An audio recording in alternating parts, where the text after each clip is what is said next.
안녕하세요. 2329 학원에서 미사고 1, 2학년 영어를 담당하고 있는 김석원입니다. 자, 이번 시간은 기말고사 시험 분석과 그에 따른 향후 학습 전략에 대한 정보를 공유 드리고자 합니다. 자, 미사고 내신을 관통하는 네 가지 핵심 출제 경향에 대해서 먼저 말씀드리겠습니다. 첫 번째는 지엽적인 정보보다는 지문에 대한 통합적인 사고력을 요구하는 문제가 계속해서 출제되고 있다는 점 먼저 말씀드리고요. 자, 두 번째로 어법 문제에 있어서 막연한 지식보다는 완벽한 그런 문법적 지식을 갖추고 있어야지 이런 난이도 높은 문제에 접근할 수 있다는 점 두 번째로 말씀드리고, 자, 세 번째로 독해에서의 대표적인 기법이죠. 재진술, 즉 한 문장을 다른 형태의 같은 문장으로 바꿀 수 있는 능력이 채화되어야지 접근할 수 있는 문제가 출제되고 있습니다. 마지막으로 단순한 해석을 넘어서 그 문장 안에 함축된 의미를 파악할 수 있는, 그리고 추출할 수 있는 능력을 갖추고 있어야지 접근할 수 있는 문제가 출제되고 있습니다. 자, 어려운 이번에 킬러 문제에 대해서 먼저 보시겠습니다. 자, 해당 지문은 두 개의 지문이 하나로 합쳐진 지문인데요. 자, 이 지문에서의 첫 번째 문제 유형은 주제 추출이었고요. 두 번째 문제 유형은 특정한 생성된 문장을 어떤 위치에 넣어야 되느냐, 즉 문장 삽입 유형의 문제였습니다. 사실 첫 번째 주제 추출 문제에 있어서는 큰 어려움이 없었다고 보여집니다.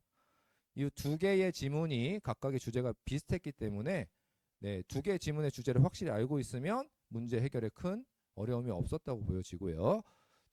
오히려 두 번째 문장 삽입 유형의 문제가 전체적인 지문의 흐름과 구조를 파악하고 있어야 해결할 수 있는 문제였기 때문에 굉장히 학생들에게 까다로웠을 거라고 보여집니다. 자, 두 번째 문제 같은 경우는 어법 문제입니다. 해당 어법 문제는 당연히 지문이 변형이 됐고요. 그래서 암기가 의미가 없는 부분이었고, 또한 잘 안 보이시겠지만 그 밑줄이 단어에 되어 있는 게 아니라 문장에 되어 있습니다. 즉 구문 분석 능력을 평소에 갖추고 있어야지 문제 접근에 용이했다고 보여지고요.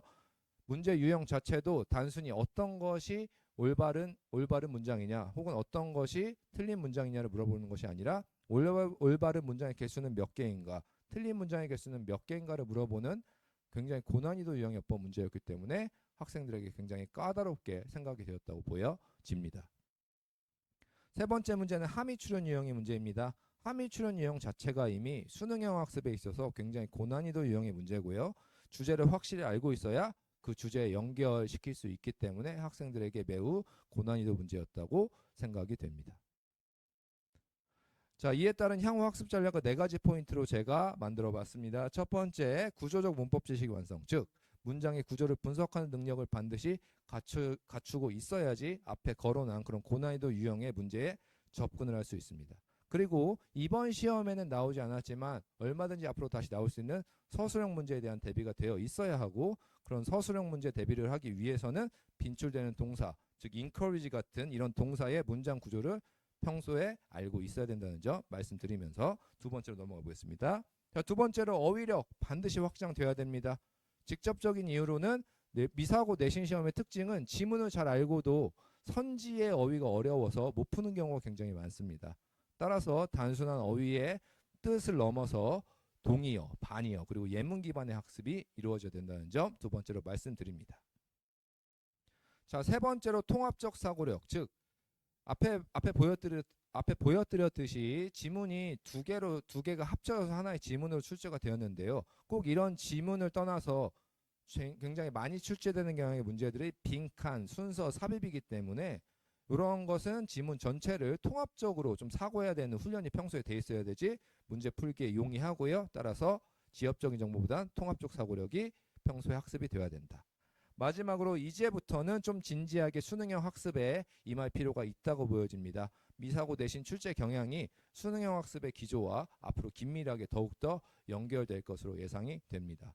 따라서 수능형 학습에 잘 포커스를 맞춰서 공부하면 모의고사 점수도 올라갈 뿐더러 이렇게 내신 시험에서의 고득점을 맞출 수 있는 기반이 잘 마련이 될 것으로 보여집니다. 네, 저희 학원에서는 우리 학생들, 개개인별 학생들의 관리를 매우 철저하게 행하고 있고요. 그리고 1대1 상담을 통해서 각각의 고충이 무엇인지를 파악해서 더 좋은 환경에서 공부할 수 있도록 항상 노력하고 있다는 점 말씀드립니다.